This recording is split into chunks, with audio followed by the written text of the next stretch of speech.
فيديو الريت واخر اخبار المسلسلات التركية، واول خبر معانا بخصوص مسلسل لا تبكي يا اسطنبول، واللي للاسف قررت قناة ستار ان هي خلاص هتوقفه بعد ما كانت ادت فرصة للمسلسل ان هو يتعرض يوم السبت وغيرت يوم العرض بتاعه. ولكن بعد عرض اخر حلقة، الحلقة الثامنة، الريت بتاعه كان قليل جدا، تقريبا كان 2.76%. فبالتالي قررت خلاص القناة ان هي هتوقفه نهائي وملوش اي فرص تانية للاسف. وبكده تكون الحلقة اللي اتعرضت يوم السبت، الحلقة الثامنة، هي الحلقة الأخيرة للمسلسل. مسلسلات تركية هتتعرض بفرنسا، واول مسلسل فيهم هو مسلسل ما ذنب فاطمة جول. المسلسل ده انا كنت بحبه جدا وقت ما اتعرض، وكنت من المتابعين بتوعه، وبحب كمان الابطال بتوعه برنسات وكمان انجن اكيورك برضو. يعني ليه ذكريات كده وحاجات حلوه. المسلسلات القديمه دي دايما بتحس ان هي في ذكريات كده معاك، وكان ليها وقت معين بتتفرج عليه. فالمهم ان المسلسل ده هيتم عرضه في فرنسا في شهر اكتوبر. وعندنا كمان مسلسل تاني برضو هيتم عرضه في فرنسا، وهو مسلسل الشمال والجنوب، اللي اتعرف في الوطن العربي باسم عودة مهند، بطولة طبعا كيفنش وكمان اويكو كارايل وكمان بورا. برضو من المسلسلات اللي كان ليها يعني من المسلسلات اللي انا بحبها. يعني دي من افضل المسلسلات فعلا اللي جت، سواء فاطمه او الشمال والجنوب. برشحهم لاي حد ما شافهمش لحد دلوقتي ان هو يشوفهم. القصه بتاعتهم كانت حلوه جدا وكانت مميزه، ومن الحاجات اللي انا بحبها. مسلسل الشمال والجنوب هيتم عرضه في فرنسا في شهر ابريل. انفصالات جديدة في المسلسلات اللي شغالة حاليا، وأول انفصال معانا هو الممثل مسعود أكوستا. هينفصل عن مسلسل حكاية ليلى، وطبعا كان بيقوم بدور المفتش راشد، اللي هو كان العدو الأساسي أصلا في المسلسل وفي قصة المسلسل. فأنا بصراحة مش عارفة هو ليه انفصل وليه خلصوا الدور بتاعه. طب يعني اساس القصه راح فين؟ انا بصراحه مش عارفه. برضو كمان عندنا انفصال في مسلسل العبقري، وهينفصل عنه الممثل تامر روميلي. برضو ده كان دوره دور الغراب، وبرضو انا كنت حاسه ان هو دور اساسي في القصه. برضو مش فاهمه ليه بصراحه الانفصال، ولكن على حسب الاقاويل ان خلاص الدور بتاعه انتهى حسب القصه. المسلسل للاسف كمان فيه ممثلين تانيين هينفصلوا عنه، بس لسه ما تعرفش هم مين ولسه ما اعلنوش عنهم. وزي طبعا ما في عندنا انفصالات، عندنا برضو انضمامات. في مسلسل ابواب الزمن هينضم الممثل شكري اوزيلدز، هينضم للجزء الثاني وهيبقى ضمن الكاست يعني بتاع الموسم الثاني. وطبعا عارفين ان المسلسل ده حقق نجاح كبير جدا في الموسم الاول، وخلاص الموسم الثاني بتاعه هيبدأ تصويره قريبا.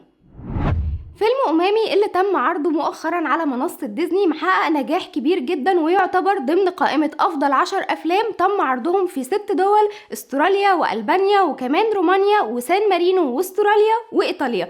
فالفيلم محقق نجاح كبير جدا، وكمان برضو محقق المركز الثاني في منصة ديزني تركيا. وكمان الفيلم ده اتعمل بحوالي تقريبا 20 لغة، بيتعرض في أكتر من 130 دولة. الفيلم أنا شفت منه أجزاء، هو الفيلم يعتبر حلو جدا، بس انا حسيت بضغط نفسي وعصبي شديد جدا وانت بتتفرج عليه. انت بتحس ان انت بتتوتر وبتتضغط معاهم. فيعني هو الفيلم كويس والابطال بتاعه انا بحبهم، بس انا ليه اروح اتفرج على فيلم يضغطني نفسيا؟ انا فعلا تعبت وانا بتفرج على الفيلم ده. هو بيحسسك بضغط جامد وتوتر شديد من كتر الاحداث المتوترة اللي فيه، والنهاية برضو بتاعته تعتبر مفتوحة، احتمال ان هو يتجدد لجزء تاني، وبرضو في اقاويل انه مش هيتجدد لجزء تاني، وان البطلين هيعملوا مع بعض مسلسل مش فيلم.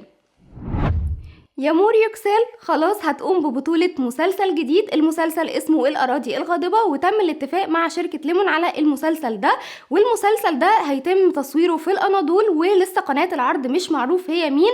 والمسلسل ده هيكون شعاره يصل غريبان إلى المدينة، وهتقوم يامور فيه بشخصية سودا. والحقيقة أنا كنت متوقعة ده عشان شعبية يامور الكبيرة، إن هي هترجع بمسلسل قريب جدا بقى ليها شعبية في كل الوطن العربي، وناس كتير جدا بتحبها بسبب المسلسل بتاع ظهور الدم اللي كان محقق نجاح كبير جدا، برغم ان هو كان مسلسل يومي ما كانش مسلسل اسبوعي. وكمان يامور خلال الموسم الماضي تقريبا حصلت على 18 جايزة، بالاضافة كمان ان هي كانت في المرتبة الخامسة كافضل ممثلات في حفل الفراشة الذهبية. فبصراحة هي تستحق طبعا الجوائز دي، وكمان من اكتر الناس اللي شعبيتها غلبت على ناس كتير جدا وناس كتير جدا حبتها.